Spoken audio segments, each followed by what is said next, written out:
Hello, my name's Hugh Evans and I've been part of the Village Hall Committee for the past 30 years. The Village Hall here in Aberporth has been the heart of the community for almost a century. And as the time comes to begin work on the new hall, we'd like to showcase for you some wonderful memories we have of this centre of village life. My name is Mary Bott, MBE, My Blinking Efforts, and I came to live in Aberporth in 1952, so I have been here 67 years, and I've been a member of the Village Hall Committee for about 40 years. I believe I was chair 3 or 4 times, I'm not sure, and I have found this Village Hall a great asset to this village. I remember many things. They used to have the Steddfod Day from Beulah used to come here and stage Steddfod Day, and there were dramas here, and of course there were dances here. And I particularly remember the dances because one day somebody offered to take me home after the dance, but instead of taking me to my home, he took me to a little shelter that's behind Glamordy, and it overlooks the sea. And he wanted to know if I had stockings on. And I said that I had stockings on. And he said, right to the top. I said, yes, but you are not going there. O'r enw John Richards Davies. Ges i'n geni yn London House, Aberporth. Gas yn nhad i eni yn siop Winston. A gas tad hwnnw i eni yn Bartlin. Yn ôl Stelon.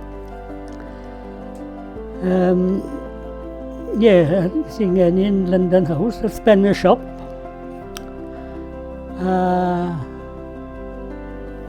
Pwy flwyddyn fan yna te?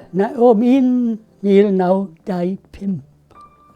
Y neuadd cynta yn Aberporth wedd Coronation Hall, we Captain David Davies neu Erwen wedi adeiladu, yr chor Capel Bryn Seion.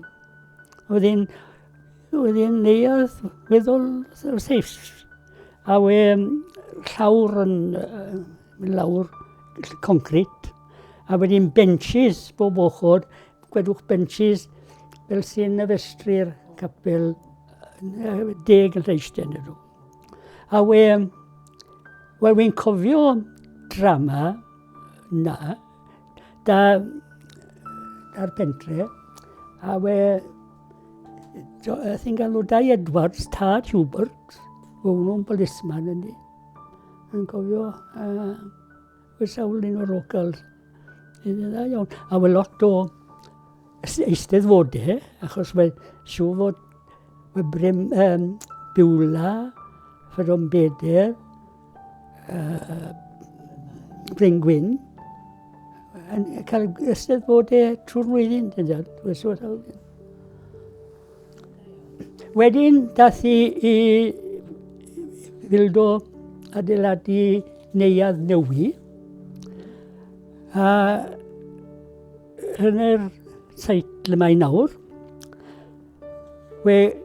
sa'n bod allwch chi weld hwnna nawr, mae Gareth a Johnny, lam yna, wedyn, Dani, Gareth a Bryn Tirion, Croes yr Hewl, a wedyn Miss Davies yn cadw i reili car, a iwso fe unwaith y mis. A wedyn, siop Waters ar y cornel. A ochr ar y galw, wedyn we'r neuadd yn dod fyna, a wedyn wrth ben y neuadd, 2 army barracks. Amser we'r soldiers yn y pentre ar dechrau ryfel 1940,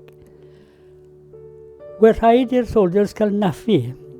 So, 2 hut, un i eithrio bwyd a llall fel siop. A wyn i fel plant boes yn lle mynd miwn a cael ti'n galw bynnau na te a ni dalu. My link with the village hall, believe it or not, starts after doing my national service back in 1952-54. Came home, came to a dance, and lo and behold, saw this girl, went up, and we now been married for the past 50 odd years. So, Aberporth Village Hall, you've got a lot to answer for yourself. When I first joined and went on as treasurer, doing my treasurer's report, I had to stand up, and which I still do, the monthly report, but I don't stand up, I'm allowed to sit. But in those days, you had to answer every question. The chairman, questioned you, and you had to reply. All checks, I just couldn't sign a check. All checks had to go in front of the chairman, and if they're not in favour, that was it was not paid. The karate classes which are held here have brought a lot of youngsters off the street and are now very disciplined in their behaviour, and as they've grown up through the years, it's shown a good example to the rest of the youngsters in the village. Fy enw yw Ann Rhys. Dwi wedi bod yn Aberporth ers 64 flynyddoedd. Des I lawr yma yn lle Mary Bott yn athrawes yn ysgol gynradd Aberporth.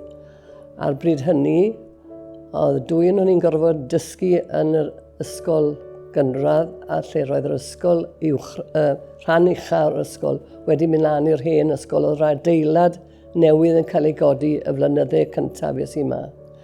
A wedyn, dwi'n nghlwm ar neuadd oddi ar y dechrau. Es I ddechrau oll, gyda'r wythnosau cyntaf i'r dawns oedd yn cael ei chynnal yn y pentre. Ac yno, fes I gwrdd â Denfa, fy ngŵr, y diweddar ngŵr. A fi o'n I yn gweld yn gilydd am 5 mlynedd, ac wedi'n priodi ar ôl 5 mlynedd. Ond o'n I wedi'r ganfod yn yr amser ni, wedyn mae tad cu Denfa oedd wedi codi'r neuadd yn wreiddiol yn Aberporth. Wi wedi bod yn nghlwm ar neuadd, wi wedi bod fy hunan ar bwyllgor y neuadd ar sawl achlysur yn cynrychioli gwahanol fudiadau. A wedyn, wrth gwrs, o Denfa ei hunan wedi bod yn gadeirydd ar neuadd pentre Aberporth ar sawl achlysur. Dwi'n yn cofio'n hollol faint. A choddi mae cysylltiadau fi yn weddol glos ar neuadd yn gyffredinol. A wi'n cofio'n fel mae'r amser yn dod nôl yn fyw I fi pan o'n i'n mynd i'r dawnsfeydd. Amser braf iawn. A lot o filwyr o gwmpas ar y pryd. Ond o Denfa yn y cefndir yn rwle o hyd. Fel I datblygodd yn perthynas ni wedyn. A cofio fe'n dweud am ti hanes I deulu a the yn Pant y Ffwrn, yn weddol enwog. Oedd I dad yn adeiladydd, wedi cael ei ddysgu fod yn adeiladydd, a Eid ac I fel dwedes I, oedd wedi codi'r neuadd fan hyn. No, wel, rhywbeth mlaen, nid I fod bob nos, rhwng bopeth, ne? When I ffili cofio yn gywir, wel, dim un dances, we fancy dress dance, amser bod y soldiers na fi'n cofio.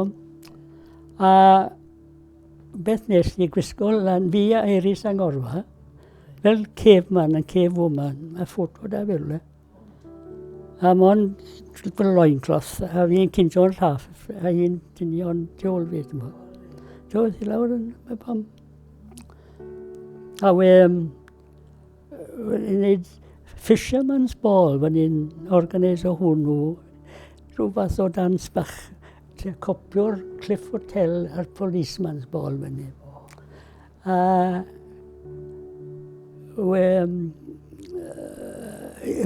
Bryn Helig Bach, Bryn Williams. Wedyn yr RAF, a wedyn ar recruiting unit ag yn Cardydd. Na beth fe job mewn rown a recruit o'r RAF, dim ond. A dath e lawr lori a cwpl o waith dag, a llon lori o parachute silk. A gyda ni yr hol, just yn mwyn i ni cael y Fisherman's Ball yma. Neis gael good friends yn bwrdd. So here's to the future of the village of Aberporth and to the community life that the new hall shall bring.